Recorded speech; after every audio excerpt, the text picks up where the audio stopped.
vous risquez de rater votre prise de parole. Bonjour à tous, je suis Charline Caron, consultante en images, experte en première impression et en prise de parole en public. Et aujourd'hui, je vais vous expliquer ce qui pourrait risquer de tout faire rater lorsque vous prenez la parole. Alors, pas de pression, vous savez qu'on n'est pas là pour se mettre la pression, on est simplement là pour s'améliorer. Mais là, je voulais vraiment vous sensibiliser à quelque chose qui est fondamental et qui va faire que vous allez faire de superbes prises de parole. Que ce soit face à un groupe, face à 10, 15 personnes ou pour une conférence devant 2000 personnes, peu importe, cet ingrédient-là, ce détail fera toute la différence et vous fera passer d'un communicant, d'un orateur, on va dire banal, qui prend la parole, à un communicant d'exception. Avant de continuer, je vous invite à vous abonner à la chaîne pour recevoir tous mes conseils et surtout, si vous avez besoin d'aide, n'hésitez pas à cliquer sur le lien qui est juste en dessous de cette vidéo. On rentre en contact et on voit si je peux vous aider parce que ça me tient vraiment à cœur que vous puissiez vous sentir mieux et atteindre vos objectifs. Alors, quel est ce conseil en or? Quel est cet ingrédient indispensable à la prise de parole en public? Il s'agit de la respiration. Alors attention, je vous arrête tout de suite. Je ne vais pas vous dire de faire des exercices de respiration avant de monter sur scène, de faire de la gestion du stress. Non, là on est sur quelque chose de très technique et de très concret. Et une fois que vous aurez compris cette technique, vous allez réaliser qu'en fait c'est tout bête, mais comme vous ne le saviez pas, c'était compliqué à appliquer. La respiration, ce qu'il faut savoir, c'est que si vous n'avez pas d'air dans vos poumons, vous ne pouvez pas parler. Je vous invite à faire le test. Videz vos poumons et essayez de parler sans air. C'est très compliqué. C'est très inconfortable et la voix en fait ne porte plus. On ne peut plus vous entendre. Pensez aux chanteurs d'opéra, aux cantatrices. Avant de faire une très longue note, vous voyez la chanteuse qui prend le temps, qui modifie sa posture, sa position du corps. Elle prend le temps d'inspirer, de remplir ses poumons au maximum pour ensuite faire sa note. Tant qu'elle a de l'air dans les poumons, elle peut tenir sa note. Pour vous, c'est exactement la même chose. Si vous ne remplissez pas vos poumons d'air, vous ne pourrez pas parler. Au-delà de 2-3 minutes, vous allez commencer à saturer. Dans ce cas, ce qui se passe, c'est qu'en règle générale, quand on n'a pas l'habitude, quand on ne maîtrise pas la prise de parole, on est submergé par différents paramètres liés au stress. Notamment, on ne respire plus, on est en apnée, on n'a plus de salive dans la bouche parce que le stress va assécher les muqueuses.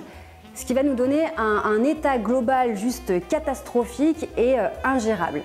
Donc si au moment où vous prenez la parole, vous sentez que vous commencez à être en apnée, en plus votre débit de parole est plus rapide qu'à l'habitude puisque vous êtes stressé, donc si vous sentez que vous commencez à partir en vrille, il n'y a plus d'air, vous n'arrivez plus à parler, vous êtes fatigué, vous avez soif, pensez à une chose, pensez à reprendre de l'air. Et je vais employer un mot qui est extrêmement important, c'est vous autoriser à prendre de l'air.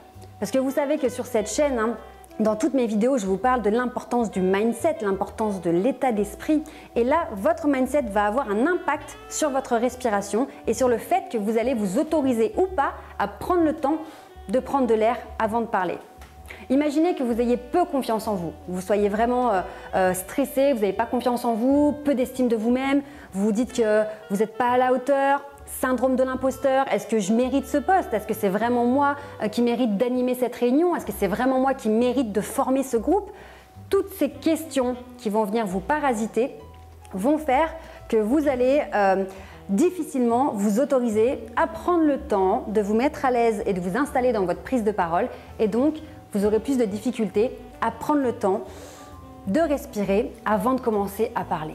Et pourtant, c'est extrêmement important parce que si vous n'avez pas d'air dans les poumons, votre public va moins bien vous entendre, vous allez être dans une posture vraiment inconfortable et vous allez être de plus en plus stressé. Vous savez que nous sommes dotés de neurones miroirs, c'est la capacité à avoir de l'empathie, la capacité à ressentir l'état émotionnel des autres. Donc plus vous allez être dans un état de stress, vous manquez d'air, vous stressez, vous ne comprenez pas ce qui vous arrive, vous êtes de moins en moins performant dans votre prise de parole, vous envoyez des signaux de stress et votre public, votre auditoire, ressent votre stress. Donc votre public qui devrait être dans un état de confort, de sécurité, à simplement vous suivre et à vous écouter, à prendre plaisir à vous écouter, finalement votre public commence à se sentir mal à l'aise pour vous, il commence à se sentir stressé pour vous et ça devient un moment laborieux et douloureux pour tout le monde. Donc vous voyez à quel point un petit détail comme simplement prendre le temps de remplir ses poumons avant de commencer à parler va impacter sur votre image, votre crédibilité et votre performance et sur le ressenti des personnes qui vous écoutent.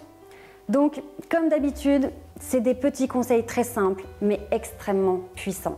La prochaine fois que vous parlez, que ce soit devant un groupe, que ce soit même au téléphone, en entretien d'embauche, dès que vous commencez à vous sentir mal à l'aise, posez-vous la question, au fait, est-ce que j'ai respiré? Ah bah non, je suis complètement en apnée, je respire pas, je suis en train de paniquer. Donc on se calme, on se redresse pour libérer le diaphragme qui va permettre de libérer l'amplitude respiratoire. On reprend de l'air et on repart. Et puis c'est une réaction en chaîne qui se met en place. Vous avez plus d'air, vous avez donc plus d'oxygène dans le sang. Votre cerveau a plus d'oxygène, donc vous êtes dans de meilleures conditions pour réfléchir, pour exprimer vos idées de manière claire et d'avoir même, pourquoi pas, des idées de génie. J'espère que ces conseils pourront vous aider au quotidien. Vous savez à quel point ça me tient à cœur de vous accompagner dans l'atteinte de vos objectifs. Je vous retrouve très bientôt pour de nouveaux conseils sur cette chaîne. Ciao!